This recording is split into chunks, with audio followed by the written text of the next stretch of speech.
live because I don't want to hear no nonsense from people. We're live, Mm-hmm. right? We're Mm-hmm. live right this second. Okay, We are how live. long until somebody comments on it? I don't know because I did let everyone know that um, I was going to be live here because I haven't done any live streams because I've been really busy. All right, so we really only have two things to talk about. So how do you guys want to do the intros? I guess I should look at the script. I mean, Give me one moment. I'd have to go help with the baby.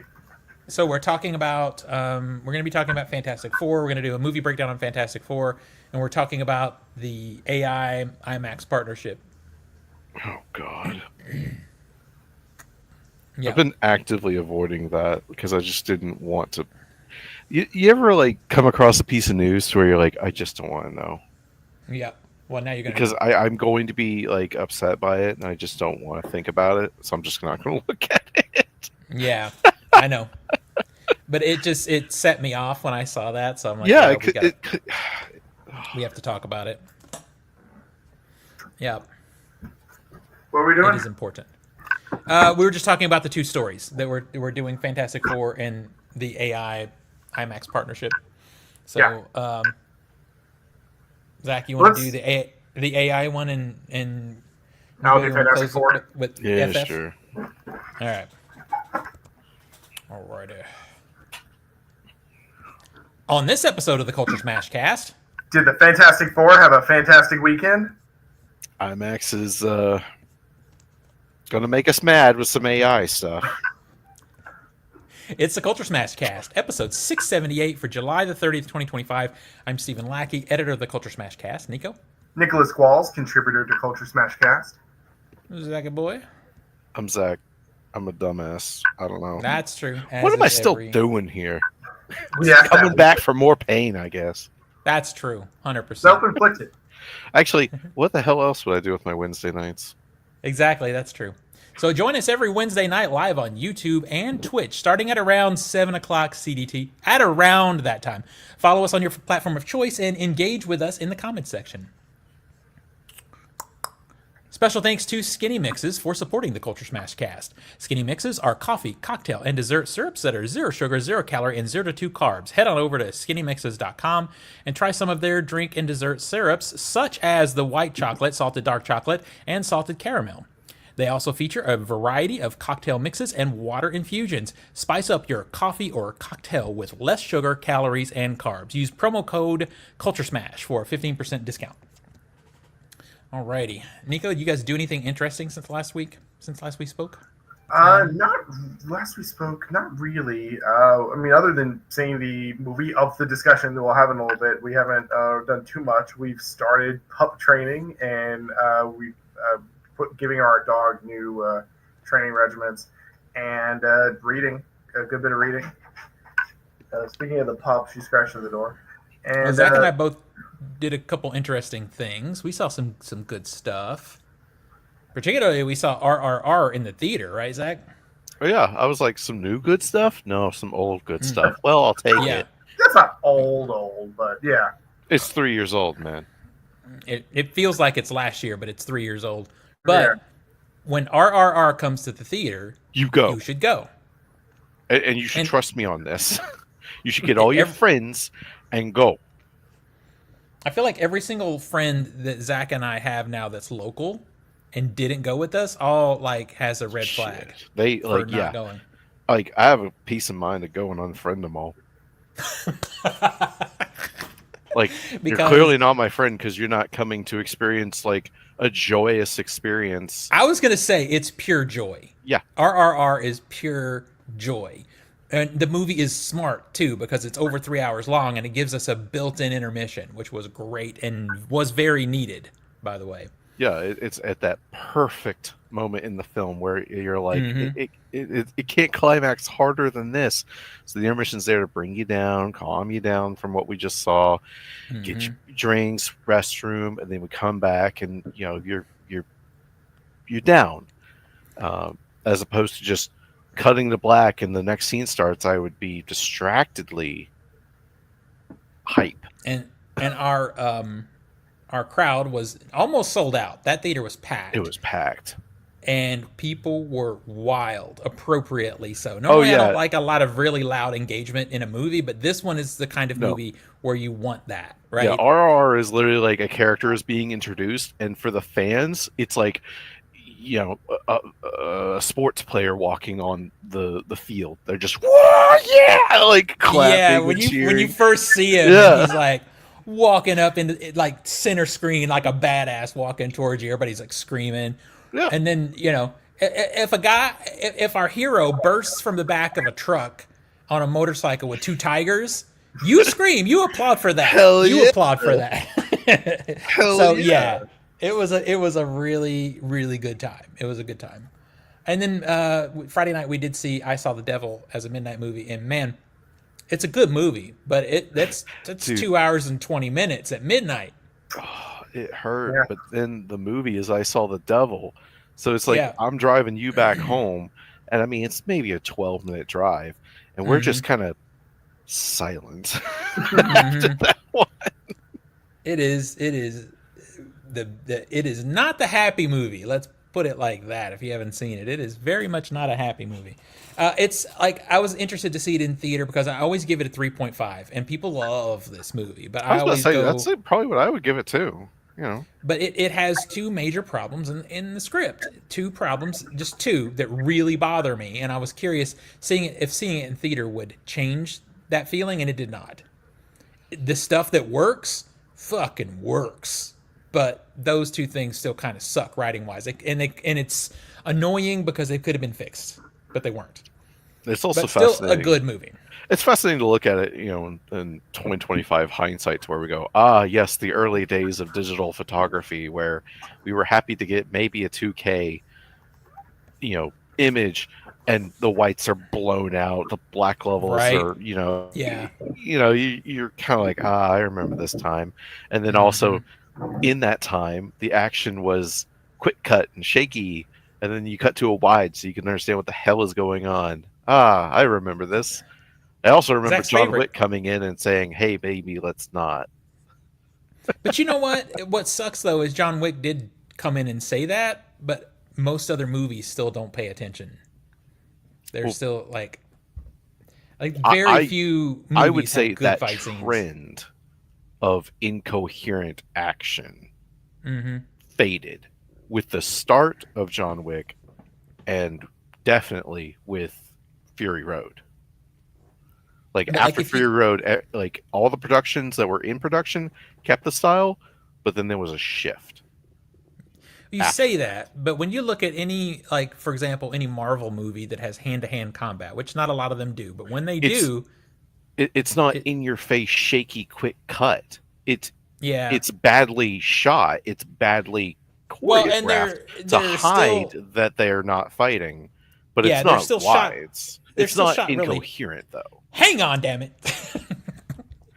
They're still shot really tight though. Like I kept thinking, um, in a movie that I love, which is Captain America: Winter Soldier. There's some fight scenes where you just see a fist hitting something. You don't actually see the rest of the body. It's just like tight shots and cut, cut, cut. And in that, like you said, 100% is them not doing choreography, and it's annoying. And then you think about Shang-Chi, everyone's like, "Oh, the bus scene." And I'm like, it wasn't that good. It still It's wasn't not shot that well. good. You go back to Yeah, I'm any like, freaking old Jackie Chan movie from 40 years ago, and you're gonna go like, I think the thing "Oh, is it's bad." you're in comparison to the majority of Marvel movies. It's a good fight scene. well, that's a low That's a fucking low bar. fucking It bar, is. It sir. is a low bar, but it's some of the bar. It's the bar that some people are starting at. But there's two things. I mean, that are really comparable. Is with Doctor Strange and the Multiverse of Madness, Marvel was promising us a horror movie. We didn't get it. And with Yeah, Shang-Chi, no. they were promising us a martial arts like movie. We didn't get it. We didn't get it. Both of those movies are, Multiverse of Madness. I think I like it okay because I like the Sam Raimi parts. Yeah, Those parts are very fun, but like the you other can parts are tell like, meh. he got to play with the movie at times, which is nice. All right, your 4K Warfare arrived. Man, damaged. I hate that. Damaged. Hate that. That sucks. It's We in should- the chat. We have somebody saying their 4K Warfare copy was damaged, and Yeah, 20% refund for the damage. You know what? The next time that shit happens to me, I'm gonna ask for a refund because, like, I got Parasite on 4K, and it came in. I remember sending a video to y'all. Somebody had taken like packaging tape that you put on boxes and slapped that shit all over the slipcover, and I was able to get it mostly off, but some of the shit came off with it. I don't need to ask for a 20% refund because if I get something damaged, I'm sending it back. I just send it back. I don't accept that. That's just no. We're replacing that shit. And I know it's a pain in the ass, but that's what we're doing. All right, let's jump on into the box office because we have some big stuff to talk about. Over the weekend, The Home. I kind of want to see this. It's an indie horror movie. It made $1 million for its opening weekend, which is pretty good considering how much marketing it's had. Number you 9 sure is you some. want to see that? I'm curious. I mean, it's an indie horror movie, so I like to throw some money toward it. Unless you tell me it's Angel Studios or something, then I'm not interested. Hang on, I remember Angel seeing something about Studios. this. Yeah, I don't want none of that. Hang Number on. 9 is something called Oh Hi. I don't know anything about that, but it opened new over the weekend. Also, it made 1.1 million. I guess that's pretty good. 28%. Yeah, that's not surprising. Yeah, That's it's not not. It's surprising. not Angel Studios, but I mean, Yeah, are you a fan of Pete Davidson? I don't know. Should I be? Should I not be? I mean, it's. I don't know. He's the star in it. I haven't seen a fucking trailer for this. All I know is like I've seen the trailer for Oh Hi. It is a Sony Pictures movie, so it is like a Okay. legitimate studio. Yeah. Yeah, I don't It's, know anything about that one. Yeah. Yeah. Speaking of Sony Pictures, All right. Number 8 is Eddington. well, It made 1.6 million. It's made 8.1 so far. you're a bitch. What? I What do you said mean? speaking of Sony Pictures, and I was going to go into something real quick, and you just What? ignored me, asshole. I thought he was I'm- setting up the. Well, 'cause I fucking didn't go look at- ahead. Hurry up. I watched 2 Sony Pictures movies last night, and you even watched one. Oh, see, I was trying to block this out. Okay, so I watched K-pop Demon Hunters, Yep. and you ever like start a movie and like within the first 5 minutes you're like, I'm not gonna like this. This isn't for me. Right. It's just not gonna happen. I'd be happy if it does happen, but I'm gonna tell you right now, this is not happening. That's that Yeah. movie for me. It's not bad. But you finished it though. That's the Yeah, I thing. did. That's the impressive Yeah, thing. because KJ really wanted to watch it. Did she like it? She liked it. Of course, she's in K-pop stuff, and there's I like was all gonna these say. small little things for K-pop fans. But for me, I've seen the story before, and then I don't like the chibi animation. I don't like the ADD of it all. Like, I didn't like the music. It was all just Oh. generic to me. Oh. Everyone's harping on like how the music's great, and to me, it just sounded like fucking whatever to me. It was just fucking whatever. Oh shit. I'm not saying it's bad. I'm saying to me, this is not. It's not for you. It's Yeah. not for me. Okay, so that's reasonable. If you though. love K-pop and you're looking at this and you love it, I'm so happy for you. It ain't for me, boys. In the stream, Crystal said she loved it, and she I'm told happy me that. for her.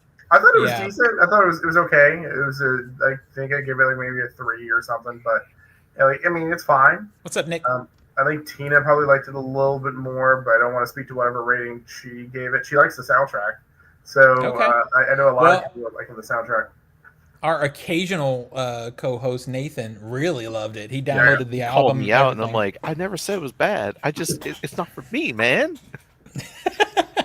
Nathan's gonna take you out for that harsh review. Right?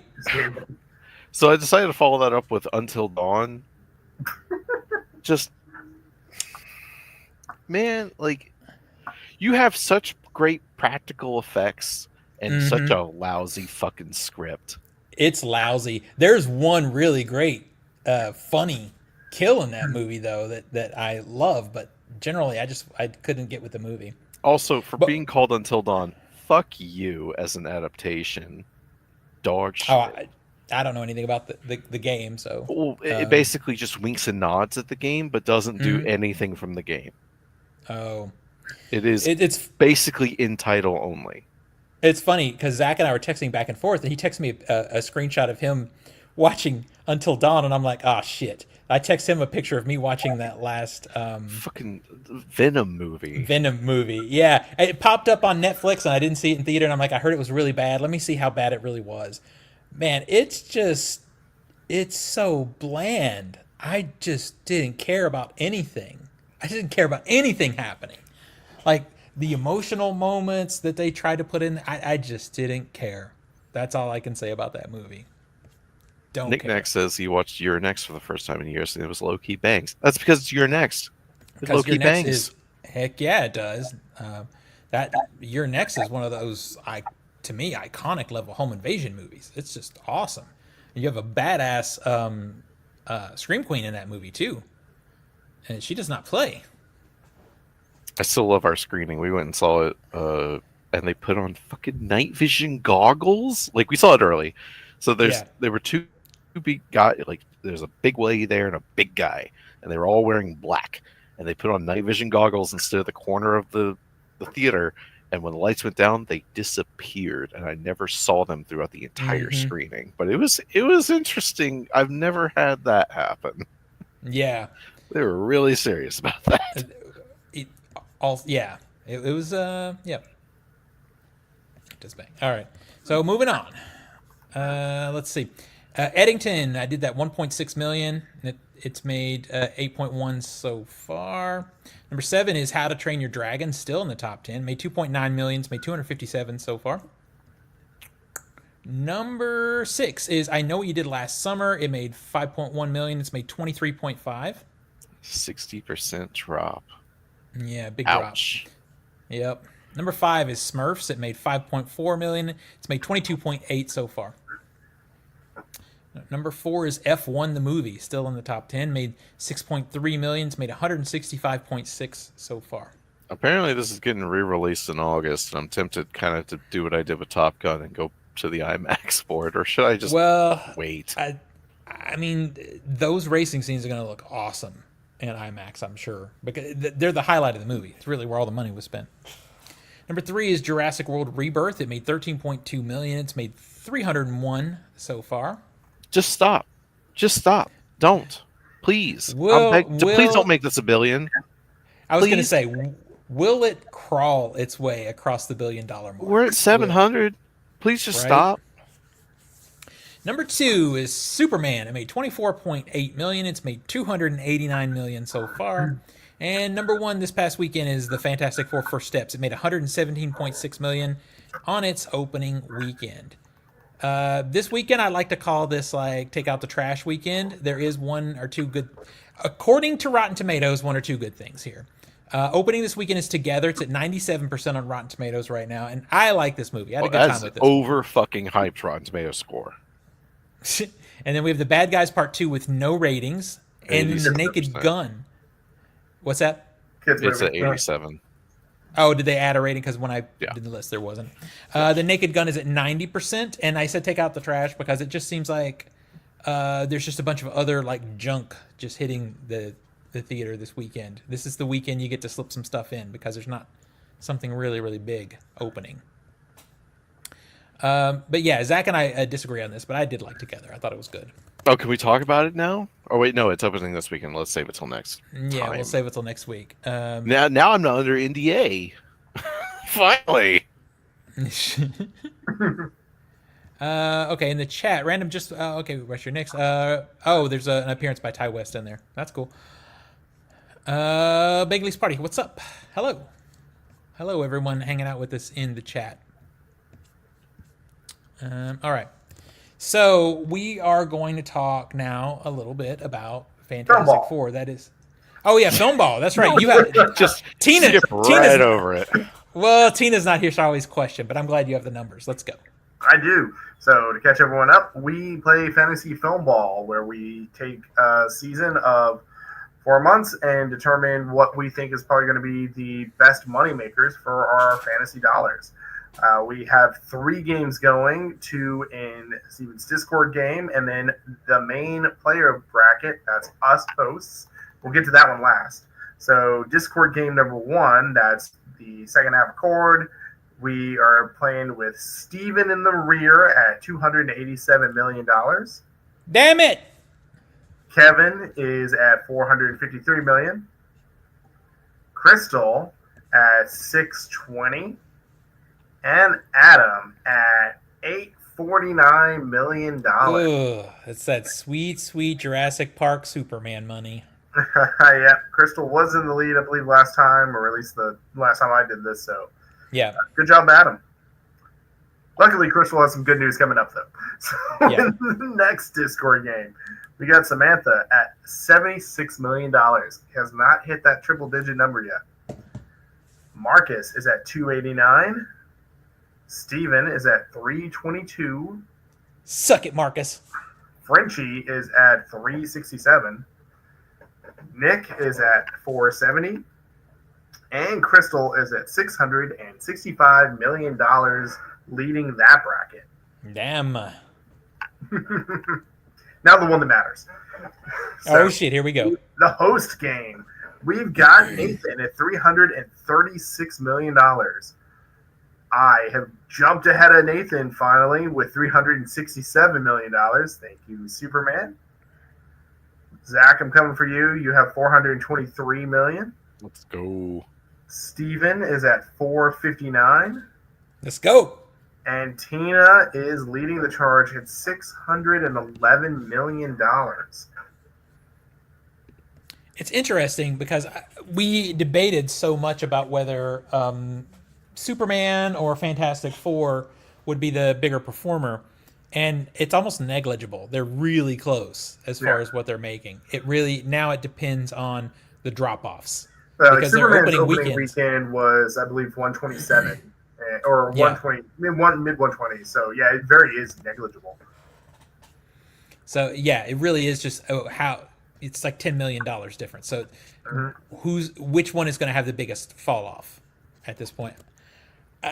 If you're asking me, and no one did, but I'll tell you anyway, of the two, I think Fantastic Four is the better movie, with the only caveat being some of the ensemble characters in Superman are pretty great. So that's the only thing. So I'm very interested. I want to, because now we're going to get into our Fantastic Four discussion, which, by the way, spoilers. This is going to be a very spoiler-filled conversation. So if you haven't seen it and want to keep anything back, you might want to. You've been warned. Yeah. Warned. I find it fascinating because I don't know if I've looked at your at least Letterboxd scores, so I know what you all gave it, and I remember our Superman discussion and the directions that we went versus Superman I find very interesting. Yeah. Because I actually think Superman's a better movie than this one. I think they're. Yeah, I like Superman is frustrating because it starts off really strong and then just proceeds. It gets worse as it goes, and then Fantastic Four is like a flat line. Yeah, it's absolutely just lifeless. I think the narrative for me across all three acts of the movies is more consistent and complete in the Fantastic Four. For better or for worse, you can like one story more than the other. Yeah. But I feel like the narrative is just more of a complete thought than Superman's. So like go ahead. No, you finish your thought. I was just going to say the fact that basically Superman disappears from the celluloid, or his impact on the greater story in the third act is nothing, is very problematic to me. And the tone shifts in Superman are also really problematic to me. We go from like murdering somebody to trying to be cute and funny. It just doesn't, those things, at least the Fantastic Four finds its footing quicker and just stays in that space. If you don't like it, that's fine. That's you know, but I feel between the two, and that's why I choose Fantastic Four. And I also feel like Fantastic Four's social commentary is consistent across all three chapters. The Superman has really great social commentary at the beginning until it just kind of forgets it, and then kind of circles back to it a little bit at the end. It's I just mean, not a consistent movie to me in those ways. The thing I feel that I like, that I give Superman the edge on over Fantastic Four, is there's a kinetic energy in Superman. I feel like I'm more engaged with what's going on. yeah. Whereas, very much like Zach said, it's a very just kind of low baseline evenness for the Fantastic Four movie. Yeah. That I didn't feel as like captivated by it the whole way through. I mean, I liked it. So like, I gave it 3.5 out of 5 stars on Letterboxd. Superman's 4, Yeah. so it's close. But Yeah. I feel like Superman was doing more to keep me engaged. I also feel like, not to say it's too lofty, but I felt like Superman had more to say. Now, execution of that could vary, but I think Superman had a very good message, just decent kindness and just wanting to be good. And Fantastic Four, very much embodied the family element that is the Fantastic Four in a really good way. I never felt like they were a family. I always felt like they were co-workers. And let me just say, I haven't read any Superman comics. I haven't read any Fantastic Four comics.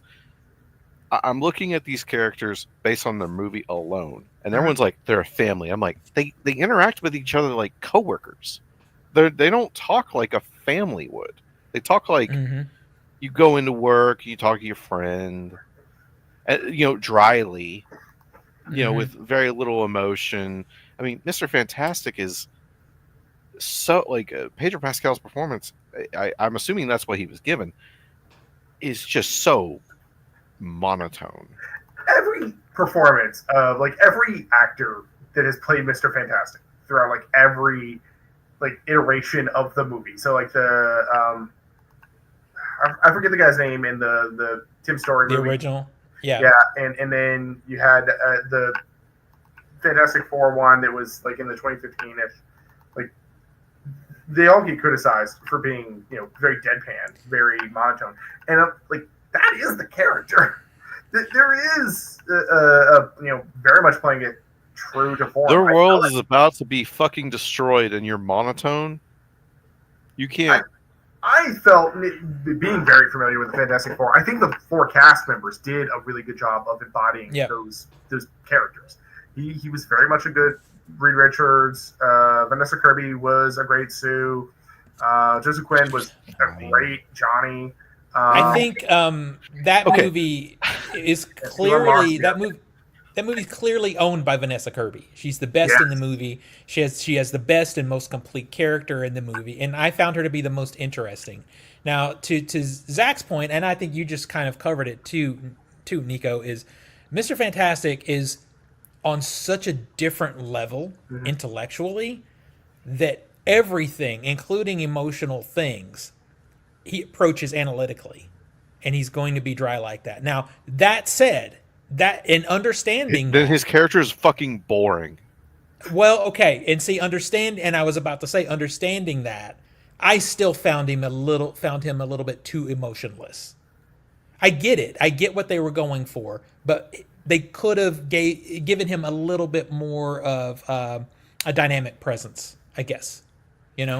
Johnny is weird. It's weird. They play him off like some womanizer or some kind of playboy, but we never see that happen.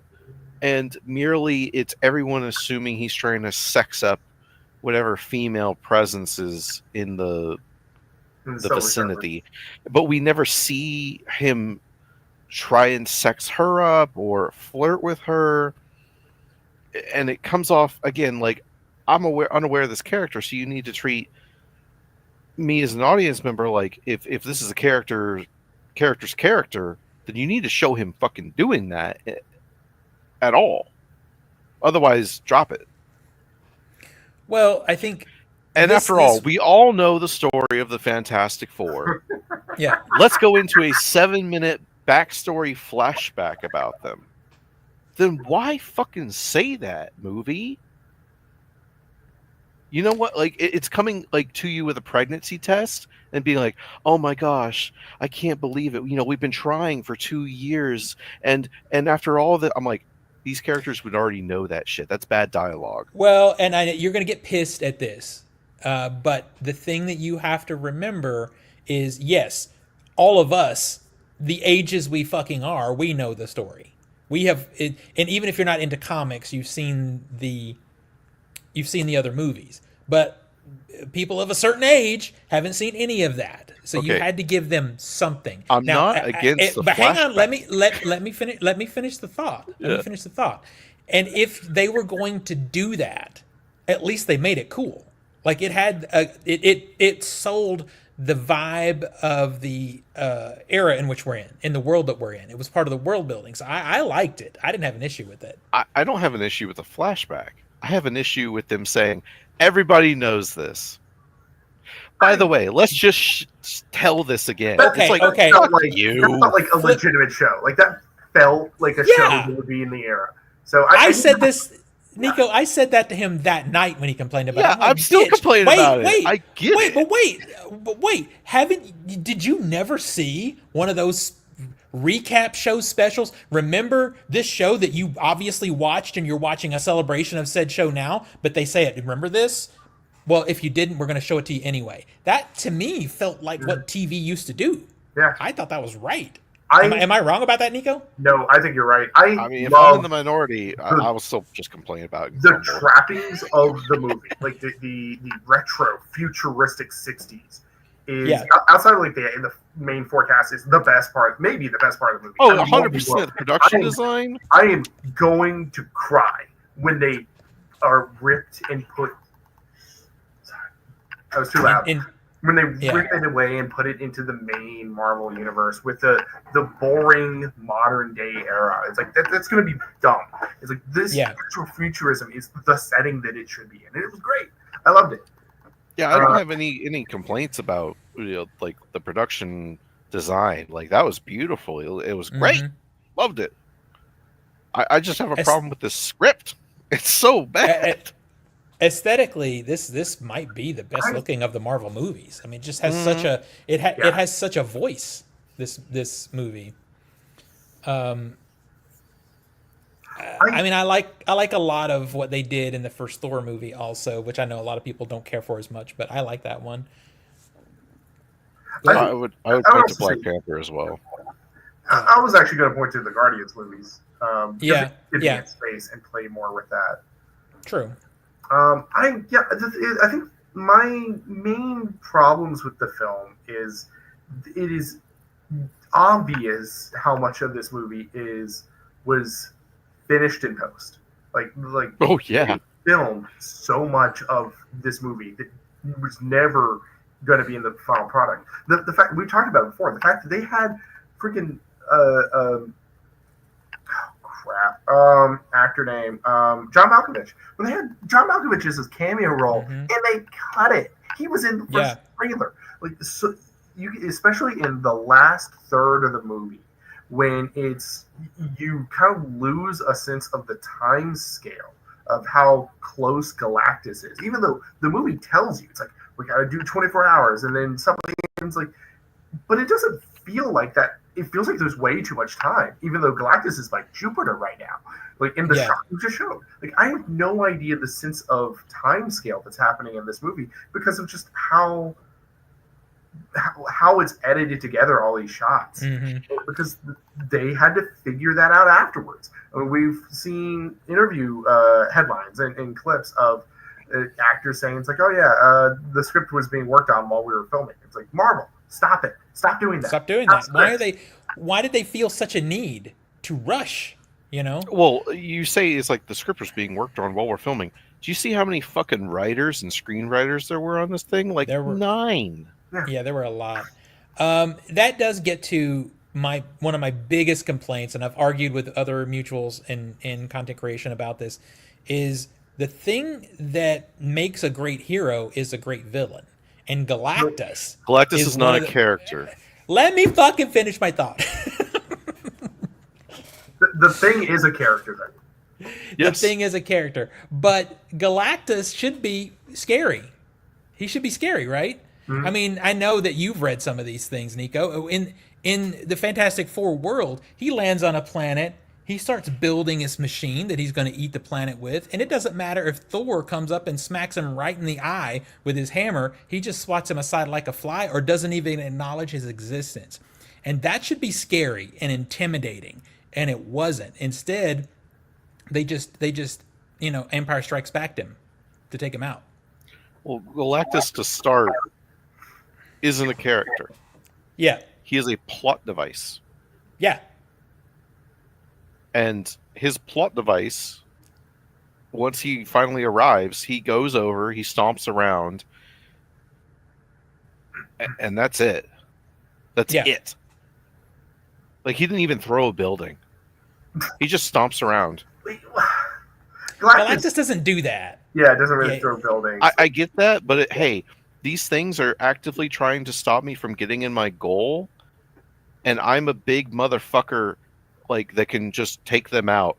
Nah, I'm not going to. Well, that's frustrating because there's no tension now. Galactus should generally operate. Think back. There's a bit in Infinity War when Thanos shows up on Earth, when he first shows up on Earth, and he's walking past, and just completely just like wiping away all the heroes that try to stop him, until we get to Cap like holding his head. Like, ignore that bit, but the rest of it, how he's just like backhanding everyone, and it's like that's generally how Galactus should be. It's like everything is at most an annoying fly. It exactly. should not bother him. And you get that whole confrontation bounced back and forth on, are they doing something that has any impact? It doesn't look like it. And then, oh no, the Human Torch just blinded Galactus's eyes. Like, are they effective against him or are they not? The movie couldn't determine which one it is. Yeah. And I think that's part of the problem with Galactus is we couldn't tell. It's also Galactus has this weird desire of, I want to get this baby. And I'm like, that's interesting. That was not a thing when Galactus appeared. Right. But I don't know. I think it is weird that Galactus was something that they could struggle against and struggle back. Like, I will say though, it's better than the Rise of the Silver Surfer movie. It is better than the first attempt by Galactus. Like, I liked when they went into space in that Galactus. I thought that was great. When Galactus was on Earth, that's when it started falling apart. But when they were in space, they were on a ship, and Galactus was just doing whatever he wanted, and he was kind of scary in that bit, in that kind of setting where he's like dark and very overbearing on them. I thought was a really good one. But again, the Earth bit was kind of, we have to have this big fight, and we have to have our heroes doing something that's at least somewhat, like Galactus just stretching Reed Richards was just kind of like, really? What are we doing? Because when he did that, I'm like, oh shit, kill him. Fuck yeah. Point, I'm done. And it was like, I gotta struggle to pull you, or am I torturing you? I don't understand what's happening here. And also the fact that they didn't try to trip Galactus with Mr. Fantastic was just stupid. You got a stretchy guy who can stretch. You got a big do the AT-AT scene. Come on. Well, that's what I mean. They would have fully gone there, and maybe that's why they didn't want to. But also, I know some of the other reason that they did what they did with that is following through on the social commentary of it all. Because the movie's about family, and it's also about a strong, badass female lead. One of the things they did that I thought was awesome is she comes out. Sue Storm is pregnant, but no one ever tries to keep her from fighting and being part of things. Because I think they know better because she's the most powerful of the four of them. And you have her, story as a mother, and then you have the Silver Surfer, which after seeing the movie makes sense why they switched that character around, because it plays into that whole like motherhood story and her decisions at the end of the movie and that kind of thing. And then Galactus wanting Franklin, it all comes together in the commentary of it all. But just the underpinnings are cool, but does it play out successfully as a superhero movie. I don't know, not always. I feel like the script needed another pass. One, it needed to be finished before the movie, and Yeah. it needed another pass because my frustrations with the movie is it feels, especially in the back third, sloppily put together. Like once you get to, we have to prepare for Galactus. Like here's another case in point. Like the Thing growing a beard, which I don't have a problem with conceptually. I think that it looked cool. I was fine with it. Did he grow that full beard in a day? Like, right? I don't understand the time pass. Had he, because they were gone for a month. Like when they come back to Earth, and it's like, yeah, they were back after their month-long trip. It's like, hey, he had a beard after that, and for the rest of the movie, okay, no problems, makes sense. But like, I don't understand the time that's passing in this movie. Yeah, it really feels like a TV show that's been stitched together into a movie. And I've said for a decade that the Fantastic Four should be a TV show, not a movie. Well, when you get a TV show director with TV show writers, and you make a movie, it feels like a TV show. Yeah. Yeah, that's what it really felt like. I think we talked about that from the beginning when they announced who was directing. And I guess I get it because of his grip on that, the aesthetic, on the production design.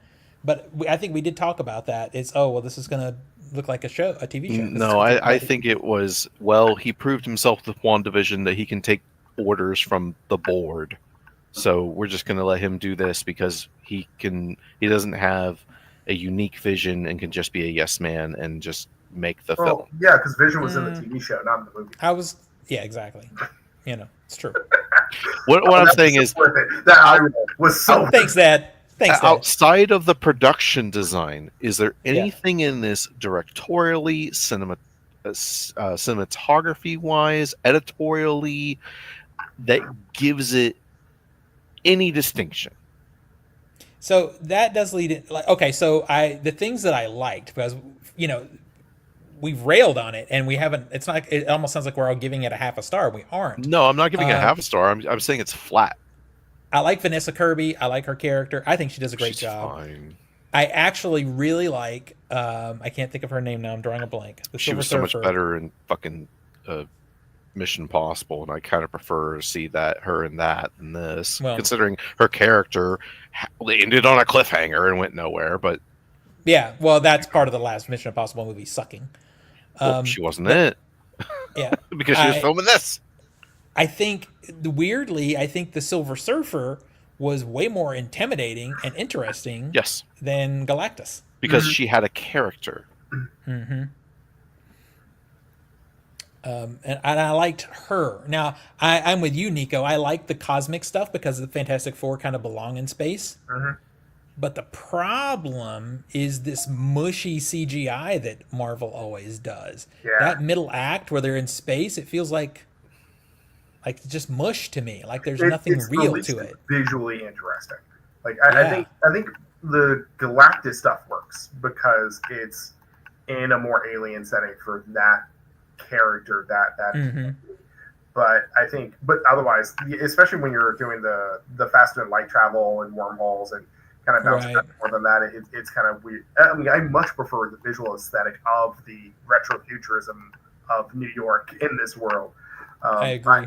I love the cast. I like the main four. I want to see them do more Fantastic Four. Like I came out of this movie thinking that's decent. I want to improve. I want to go better with this group. So that's great. I think it's a good surface there. I liked Silver Surfer too. I had no problem with them switching from Norrin Red to Shambhala. I forget which. Shalabal.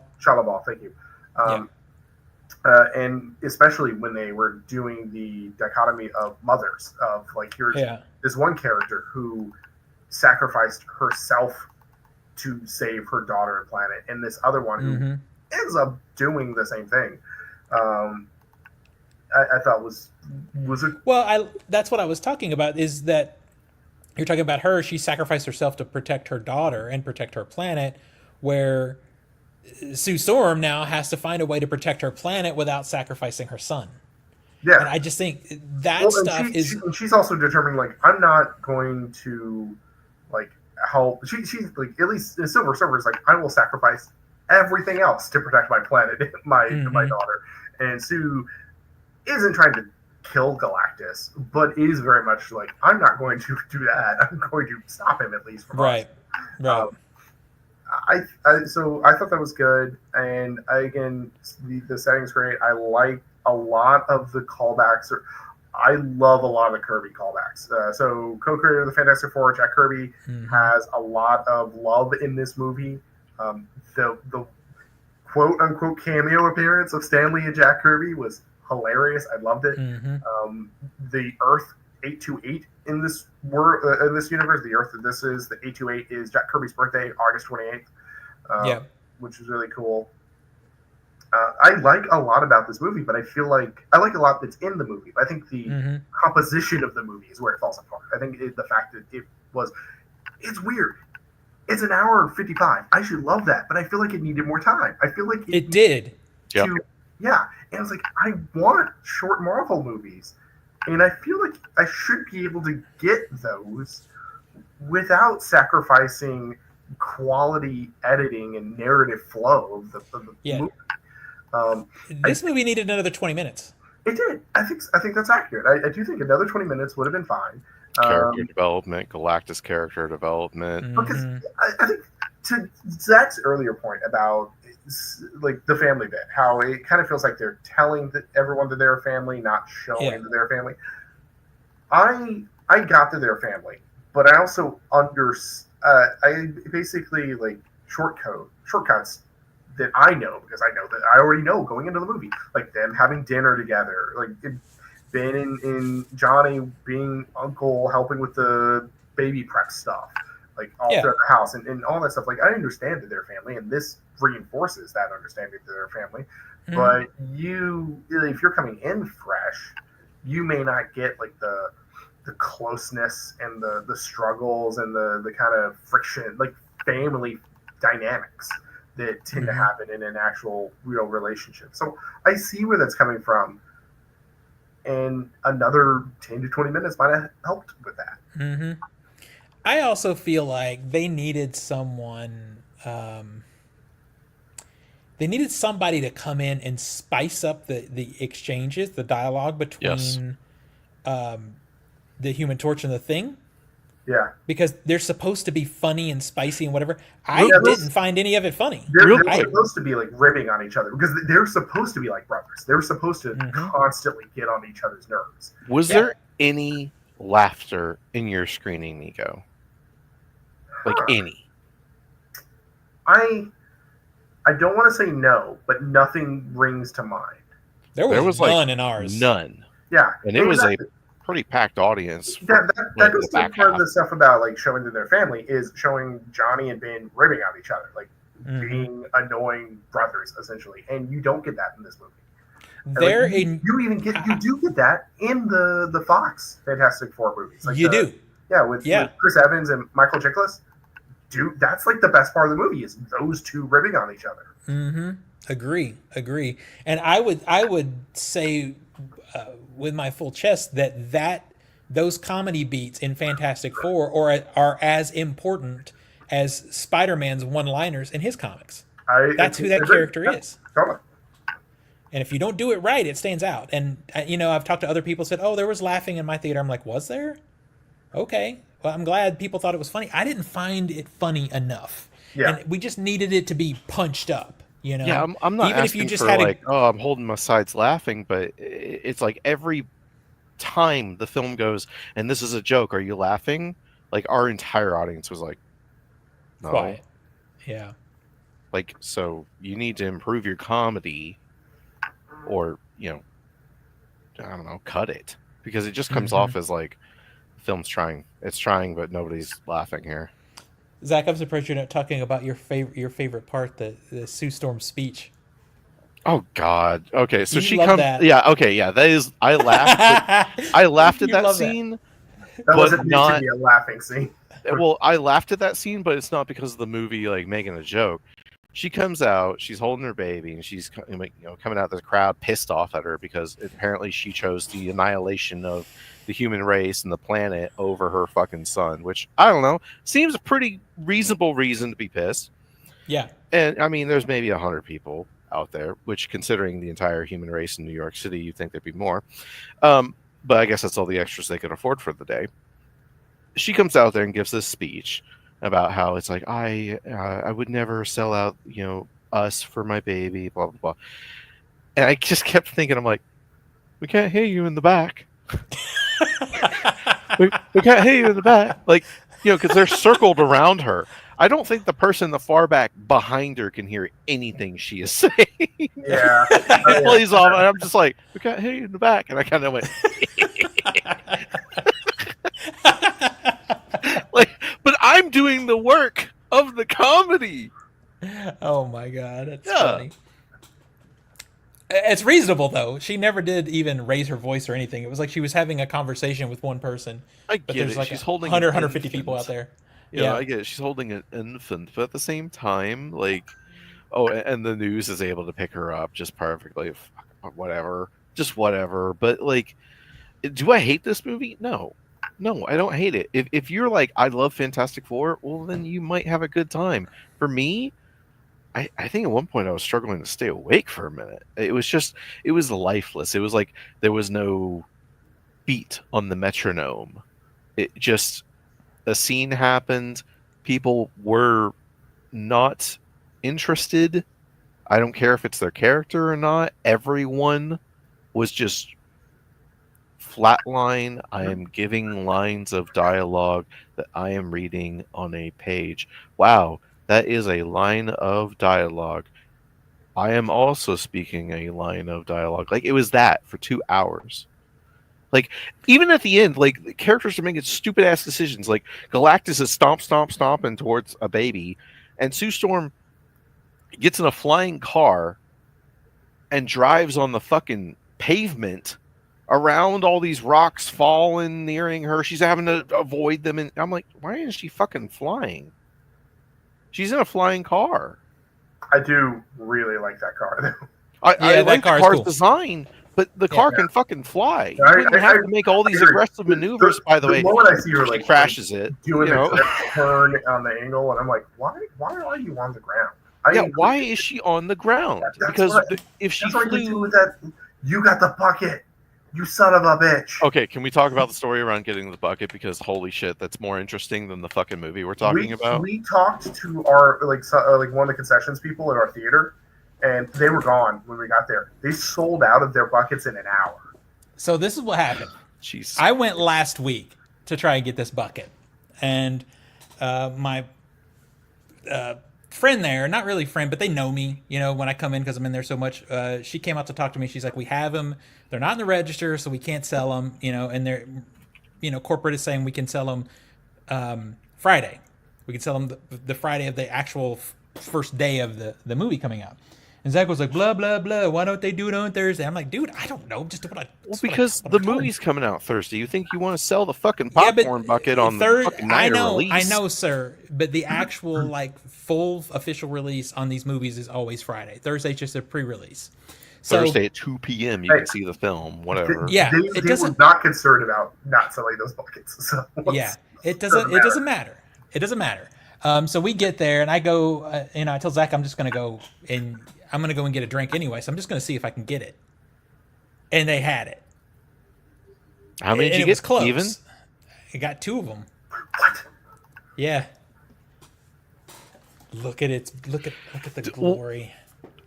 I wish we had filmed this, but so they bring out the first one, and the side pieces you attach, so it just looks like this giant cylinder. Like, it's big. Yeah. It actually is giant. And it's embarrassing to stand next to. I'm like, I don't want to stand. I don't want to be associated with it. It's like somebody brought out a giant fleshlight, and you're like, right? That's not mine. That's not my. No. That's not mine. That's his. It's so funny to find a second. If they had it in my theater, what? There was a high chance I would have taken it. I would have got it. It was like $80 is hard, but it's so cool. and it comes with so much food. Like it came each one of them large drinks, 2 large popcorn, or well, each 2 one that gets candies. 2 candies. Yeah. And they're like, "Do you want the popcorn?" I'm like, "No." Zach refused the popcorn, but to be fair, the one that I did take, we barely ate. I Like was we about to ate say we maybe had like what 1/3 of one a third of it. singular large Yeah. popcorn. I'm like, just keep. You better believe I took all that candy though. But yeah, so it was an adventure to get, but look at it.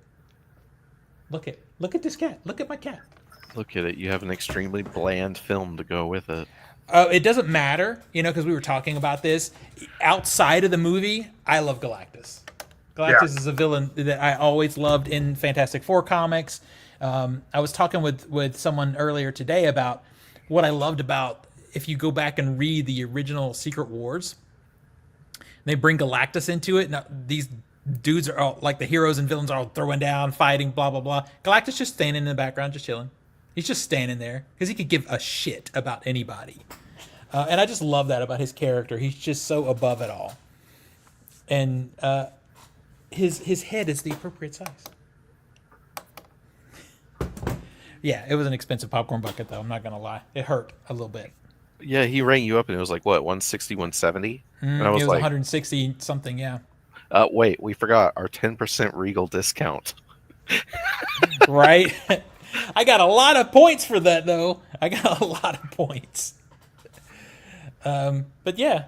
So then you handed them to me and you're like, yeah, put it in your car. Then I got to take these like embarrassing looking fleshlight containers to my car. Like, oh, these aren't mine. I'm sorry. I got to take these. Like, I'm a reseller on eBay. Guys. Right. Like, oh my God. I'm actually, because you mentioning the original Galactus story, I'm surprised there wasn't any sort of Watcher imagery in the movie, like maybe in the background or something, because that's that makes sense. That would make sense if we'd seen that. Yeah, I fully support not having the Watcher as a character in this movie, because like the actual like the Watcher showing up and helping the Fantastic Four defeat Galactus, like your first appearance in comics, dude, is completely violating the thing you're supposed to be doing. It would be interfering, and I'm like, and that's the Watcher's MO for the rest of all eternity in Marvel. But I think I liked this might be a small spoiler for an Easter egg on X-Men 97. There is one episode where there's a major event that happened, like big deal event for the rest of the plot of X-Men 97, like halfway through the show, and it's night, and in the background, in the starlit sky, you can see a silhouette of the Watcher. It doesn't do anything. No plot importance. Nothing. It just it's how the Watcher shows up when it's an important event in Marvel. That is like how you know that Marvel's determining like this event matters to the foundation of our universe. And I would have liked like that cameo. And you don't even have to have an actor. You don't have an actor. Just like a silhouetted outline of the Watcher in the background of at some point in space would have been fine. Oh, so Nick did ask us in the chat, what is our favorite comic book character from the movies? From the like all movies? Like Batman. It just says from the movies. I mean, my favorite comic book character from the movies is my favorite comic book character from comics, and it's going to be Spider-Man. Yeah, I don't know if mine is Spider-Man, because I love Spider-Man also, but I don't feel like his movies are quite yet representing him fully. I mean, I could buy that argument. I would still like, even is the issues I can take with each iteration of Spider-Man the movies. Like, I still adore Spider-Man 2. That's a fantastic movie. And yeah, I wasn't even actually thinking about that when I was thinking about the modern ones, but that's true. So, I mean, Spider-Man 2 is still the best rendition of Spider-Man in media outside of comics. I don't know. I think it's interesting. I feel like I might lean into something different, like if we're talking about in the movies. I really do like the way Iron Man, Tony Stark, was done in the movies, and it's also very well acted. But if I'm not going that direction, then I'm probably going to go Logan from Logan.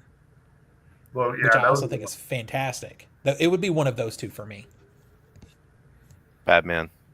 yeah, that's fine. Which one? Yeah, But which one? No, he said character. true. But do you have a specific iteration Yeah. of Do you the have a specific several pick? movie Batmans? Yeah. Kevin Conroy. Well, okay, but he said movies. Yeah, okay. Well, No, Master of the there's Phantasm movies. or the Yeah, chat, there's movies. motherfucker. Exactly. Those are movies. They were in theaters. Okay, so if we're talking live action Batman, I mean, Kevin Conroy probably is the best Batman. yeah, I mean, No problem. it's fucking Batman. God, because like I might like their version of Batman, but the movie has issues. It's Yeah, like, I mean, I even liked Ben Affleck's version of Batman. I just yeah, the movies like weren't I that good. really liked his version to where even though he had some writing issues, like I like the whole everything he was going for with it. But that movie is dog shit. But I feel embarrassed to say that. Yeah. So I think that's fine because I was watching some random clips of Outside of him shooting people in the face with a 45 ACP round. Sure. That is a severe problem, and I also don't like him saying "I'll fucking kill you." Yeah. No. But I mean, I was watching clips of like Cavill as Clark Kent Superman, like not as Superman, but like glasses and all that stuff. And I'm like, you know what? Cavill really should have gotten a better movie to do this. Yes. Like, Snyder would have some bits that worked, and then the rest of it didn't. And like Cavill could have been a great Superman. I don't think none of the problems in those movies were the actors. Oh well, Gal Gadot is there in the chat, but I would say one of my favorite scenes, honestly, in the Snyderverse is Alfred testing the Batman voice modulator and going like, I don't see what the problem is, but I hear you keep having an issue with it. Like, it's just one of those small little moments where it's like they're just testing the tech to make sure it works. It's like, yeah, yes, more of that, please. Oh yeah, he said from any comic book based movie. Got it. All right. Yeah, so I think those are all reasonable choices. I think I can also go Judge Dredd from Dredd too, right? Yeah, that's gotta work. Definitely. That's a 100% good down. choice. Yeah. Damn. I was trying to think about like non DC and Marvel movies, and I'm like, most of the time they're garbage. Dredd is not garbage. Dredd is great. Well, and if we're going there, I could go with The Crow. You could. Okay. That'd be a cool choice. I mean, because so like the Alexander Skarsgård, not Alexander, the Skarsgård version. No, sir. We're going back to the Brandon Lee version. He says I was going to say Marv from Sin City. All right. Okay. Good one, yeah. That's a choice. I'm going to stick with my Spider-Man then. Yeah, I'll stay with the ones I chose to. What was the question? Question was, Tina is now in the room. What are your favorite comic book characters from movies? Oh, from movies? Yes. Yeah, it has to be from movies. Guardians of the Galaxy. Cosmo the Golden Retriever. Of course. Of course. And suddenly, no one is surprised by that choice. Alrighty, let's move on to physical media. I suspected we'd go an hour on this. No way. But really quick though, we have spent most of the time railing on this movie, yet none of us gave it bad scores. So let's just recap the positives about the movie. Production design. Let's just get it out of the way. Zach. Go ahead, Zach. Production design is just really fantastic all around. Every single time it shows up, I was like, this is great. I'd love to visit this world. I love the aesthetic. Loved it. It was in focus. I like that the film had a sense of scale, like how big Galactus was. That they knew how to make them small in the frame, so it kind of felt bigger than they were. I like that Silver Surfer was an intimidating, I guess you could say, side villain. I wish they were just straight up the villain. Like, they had a actual presence to the threat. And they had a character, so I'll check both boxes there. I didn't fall asleep, unlike Jurassic World. I nearly did, but I didn't. Glowing I like the robot. The robot was pretty all right. Kirby was good. I like Kirby.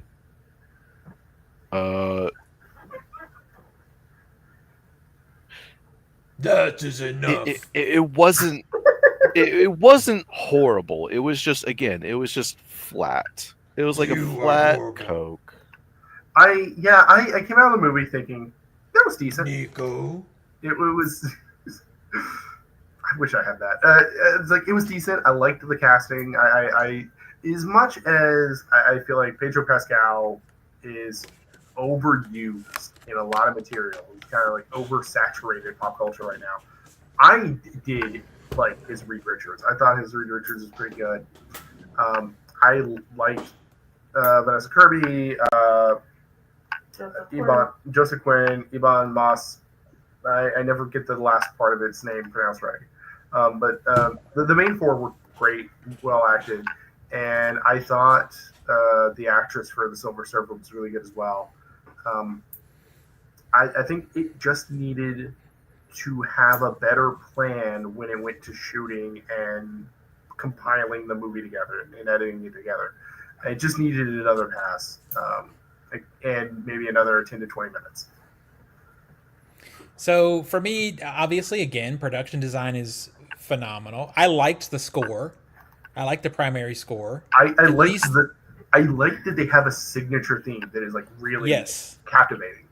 Because so many other recent Marvel movies don't have that. The scores for those are just like, you don't even know what they are. They're just invisible. I don't know what the theme is to Thunderbolts. I don't know what the theme is to Shang-Chi or the Eternals. Exactly. Like, I know Fantastic Four. Like, that was great. Yeah, and we still know the theme to the Avengers. You know, so at least this goes back to that. I think the female characters in this movie are great, and I think they spent the most time on them, and you can tell. I do notice that Vanessa Kirby and Joseph Quinn's accents pop in here and there. That's problematic, but I didn't notice Quinn's as much. Kirby's was a little bit more apparent. I generally, as far as actors, I like the cast. I think they're good. They're all really good actors. I do think that any flatness, the sort of the flatlininess of this, is all in the writing. I don't even think it's in the directing necessarily. I just think the script is flat and needed more punched up. It needed more life punched into it. I like the Silver Surfer as a character in this. She doesn't get very many lines, but it's scary, and effective. Yeah, I mean, I enjoy the movie, but is it a movie that's like going to be in my top tier Marvel? No, but I enjoy the movie. I had a good time with it. I like the aesthetics. I like how their powers are represented. It's not Quantumania. It is not Quantumania. That is true. It's not Brave New World. It is not Brave New World. That is true also. But when I think back to Superman, they sure don't have a Guy Gardner or Mr. Terrific in there. No. I mean, those characters are funny. I was about to say what you will about the issues of Superman, and there are plenty. Mr. Terrific is a memorable character that I want to know more about. There is no character in this fucking movie that I'm like, oh man, can't wait to see what they do next. I'm like, whatever. Yeah. All right. Well, I mean, it's very sad that the bar is so low for Marvel that as long as we can step over it with a movie, we feel like we got something. Is that thunder for y'all? Yes. Oh, damn. Shit. All right. I heard that too. All right. So if you want to buy something this week on physical media, there are a few things. Thunderbolts is out. The first one. The first one is out on Blu-ray, 4K, and Steelbook. The Phoenician Scheme, also on Blu-ray and 4K. Ace Ventura: Pet Detective is out in a 4K collector's edition, also in a Steelbook. Billy Madison is out in 4K. To Catch a Thief is out in a 4K Steelbook. Nobody is out in a limited edition Steelbook. And then Zach, here you go. Chainsaw Man season 1 is out Oh, in a limited shit! edition. Mm-hmm. Oh shit! Yep. Apparently it's a limited edition, so you Holy better scoop fuck! it up. Why is it $80? I mean, it's with that much limited, money, you baby. can buy Galactus's head. It's $80. Fantastic Did you Four. guys about our theater? I did. I've been waiting 3 fucking years for this Blu-ray, and it's $80. Why is it so expensive? Why is it so expensive? Because they Oh, know dude. you're going to pay it. Walmart has a steelbook. Shut the fuck up. Shut What? up. Shut up. I mean, yeah, but like, shut the See, fuck up. maybe Zach, maybe if you buy it and you bring it to me on a piece of physical media, I'll actually watch it. You are a cunt. But I am consistent, and you know it. Uh-huh. All right, you guys, let's bring this baby to an end. Nico, where do we find you on the internet, sir? Follow everything I do at nicholasqualls.com, which is my most active is on Blue Sky and on Letterboxd when I do see a movie, as in The Fantastic Four and Superman are both currently listed with reviews. So check me out there. And yeah, that'll do it. Zach and boy? You can find me on Instagram. I'm Master Matrix 91. You can find me on Steam and Discord as Dangerous to Meet Lunatic, and you can find me on Letterboxd, Master Z91. Find me at all things OTS movies, mostly TikTok, but also Letterboxd and Instagram. I'm trying to do this project where I'm getting all of my physical media at least star rated in Letterboxd. So that's kind of a fun project that I'm working on. And it's a struggle because it's 3,000 movies. So it's going to take a while, but we're doing it. All right. We're going to be out for a couple of weeks. We're going to make a movie here shortly. Zach, you hype? It's a 48-hour film fest, I right? am hype, and at the same time, this happens every year to where I'm like, oh shit, what are we going to do? Like, Yeah. I hope I don't fuck it up. Like, there's all those feelings. Like, genuinely. Like, Yeah. every year I always get these feelings, and then, like, we actually go and do it. It's like, we didn't need that. But every year it's like, oh God. So I'm in that phase where I'm just like, it's going to be all right. I do have a little update for you that I will share as soon as I hit end on this stream. But if you're watching this YouTube channel, if you were a subscriber to my TikTok and you have to be a subscriber, you'll get to see some live streaming from those shoots and from the post-production. So you might even see Zach and I almost kill each other. It hasn't happened in a few years. It's been a long while, but yeah, I mean, we've both evened out quite a bit, but you just never fucking know when it's gonna happen. it also helps that the world has switched to SSDs. That's true too. Yeah. Yeah, the hard drives move a lot faster. Thank God. Yeah. All right, we'll see everybody in 2 weeks. Bye, everybody. And I immediately